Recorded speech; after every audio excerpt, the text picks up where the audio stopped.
Are you struggling to understand how paying off bank loans contracts the money supply? Do you want to learn more about the relationship between loans, money, and economic growth? Then you're not going to want to miss this video because I'm going to break it down in a really simple way. And I'm going to explain to you why paying off your bank loans can have a negative impact on the money supply in general.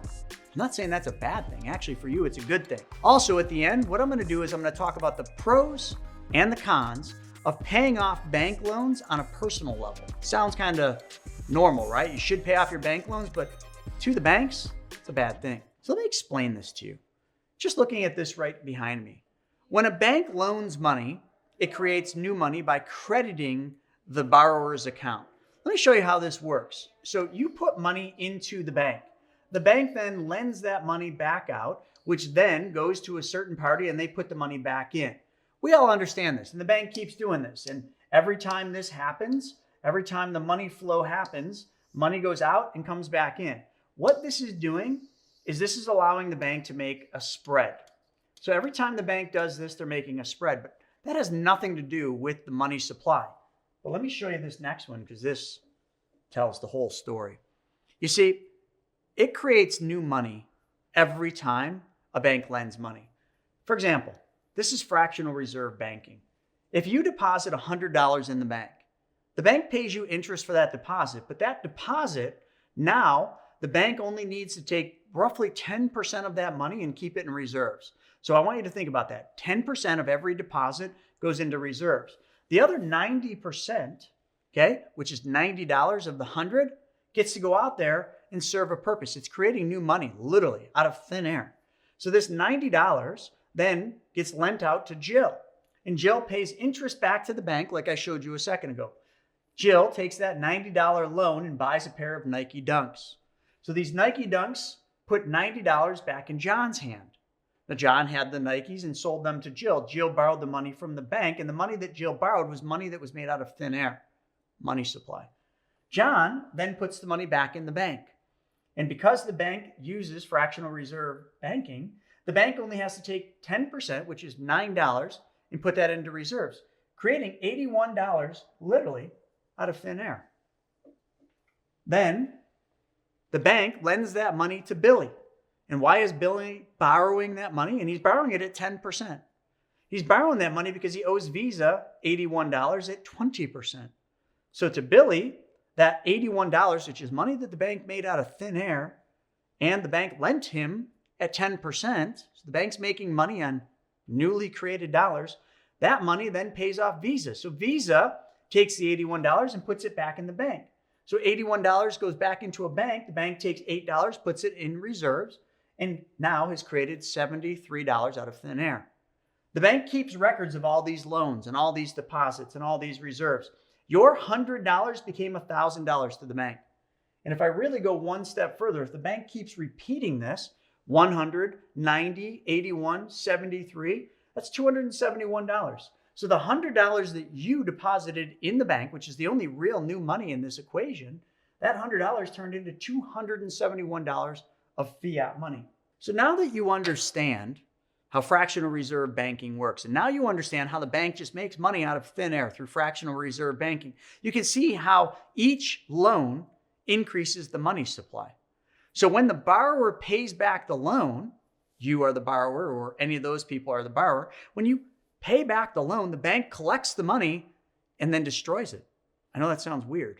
Effectively, what that does is it contracts the money supply.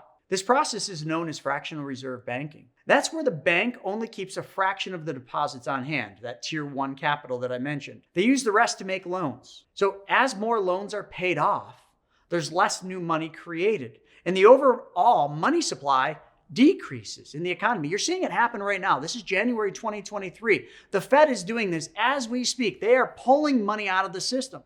Now, they printed $5.1 trillion during the pandemic, but what they're doing is they're unwinding the balance sheet. They're telling banks, don't make new loans. They're trying to contract the money supply. They want less money in the system to slow the inflation down. Do you see how this all works? See, the Fed, the Federal Reserve, can increase money supply or decrease money supply, but you're seeing how paying your loans off actually helps by contracting that money supply. So this contraction of the money supply leads to higher interest rates. You don't say. Isn't that what's happening right now?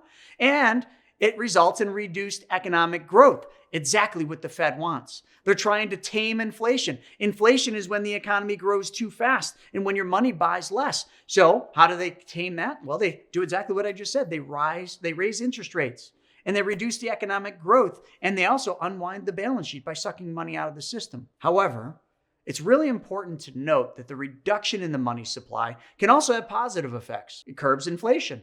Just mentioned that. Okay, and that's what they want. It also promotes stability in the long run. It's kind of a natural ebb and flow. It brings things back into reality. Let's just kind of go into the pros of paying off bank loans. So why should you pay off bank loans? Makes common sense. It reduces your monthly payment. You pay this loan off, you don't have to pay as much. But if you just pay a loan off and go out and take a new one, you're not doing yourself any favors. And the banks probably like you for that. But they're not going to mail you any thank you cards. They're not going to mail you Christmas presents. They're just going to give you dumb suckers when you go make deposits. So when you pay off a loan, you no longer have to make payments on it, which can free up money in your budget, and it frees up money for other expenses. It also improves your credit score. Paying off a loan on time can improve your credit score, making it easier to qualify for future loans and future credit cards and future car loans, whatever it is you're doing. Financial freedom. What is it? Well, it's being free of debt, first off. So it can provide you a sense of financial freedom because you now have a peace of mind. How many of you lose sleep and just feel uneasy in general because you got a bunch of debt? Me, when I got a lot of debt, I don't feel good, which is why I don't have any debt outside of my primary mortgage. My cars are all funded through my own banking system. All my credit cards are paid off every single month. We just use the points. Kind of almost a cheat code, right? Rack up the credit cards for all this business stuff, these mics, these lights, these computers, all put on a credit card, and every month, pay them all off. Then Shauna, my director of operations, gets to buy cool stuff with those points. She buys airline things. I don't know. She buys all sorts of stuff. Envelopes. She buys pens. Whatever the heck she wants. We just use points. So the other thing that's a pro for you is the interest savings. So paying off a loan early can save you a ton of money in interest charges that normally would have accumulated over the life of the loan. And sometimes, for some of you, over your entire life. Because I know a lot of people that never pay their loans off. They just keep refinancing and refinancing and refinancing and refinancing, jumping from 0% credit card loan to another. You play that game, you're never getting anywhere. Yeah, you might feel like you are because you're going to a 0% loan, but then all of a sudden it bumps up to 29.99%, right? True or true? So what are the cons of paying off your bank loans? I mean, you're probably thinking, oh, there are no cons. Well, there is. Paying off your loans and all your credit cards, there's a lack of liquidity. By paying off a loan, you may be using up your savings and other liquid assets that you had. So you paid the loan off, great, you got no debt, but now you don't have liquid assets that could take advantage of opportunities or liquid assets that would pay for emergencies or other necessary expenses. You also miss out on opportunity costs. So when you pay a loan off early, that means you're giving up an opportunity to invest the money that you used to pay that loan off. And you could have sometimes taken that money elsewhere and potentially earned a higher return. You reduce your credit availability. Now, I know this is a weird one, and this can kind of play two sides of the coin, but by paying off loans, you're reducing your credit that's available to you. Banks don't like you paying loans off. Remember that? Credit cards don't like when you pay credit cards off. It's a double-edged sword, but paying off a loan or a credit card can definitely reduce your available credit, which can make it harder for you to qualify for new loans in the future. So can we contract the money supply? Well, absolutely. By paying off your bank loans, you are contracting the money supply, which can lead to higher interest rates and reduced economic growth. Wait and see. You're going to see all this stuff happen. So this is pretty interesting stuff, is it not? Whether or not it's applicable in your life, but let's just look at this, right? We were talking about contracting the money supply. When the bank loans you money, it creates new money by crediting the borrower's account. When the borrower pays the bank back the loan, the bank collects the money and it destroys it. I know that sounds crazy, but they do, which constricts and contracts the money supply. It's known as fractional reserve banking. I just showed you on the board what that is. So the bank only keeps a very small fraction of the money. It's called their tier 1 capital. And they keep that on hand. It's roughly 10%. The rest is just used to make loans.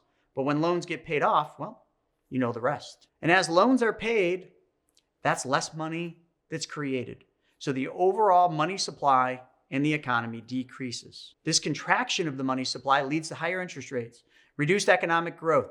However, it's important to note that the reduction in the money supply can also have positive effects. You're seeing them right now. It curbs inflation. We got runaway inflation and they're trying to bring it down. They're doing all these things today. And it promotes stability for the long run. But we're also focused on the short run. We're not looking at the big picture, the long run. These are all important things to factor. Whether or not you pay your loans off or not, that's up to you.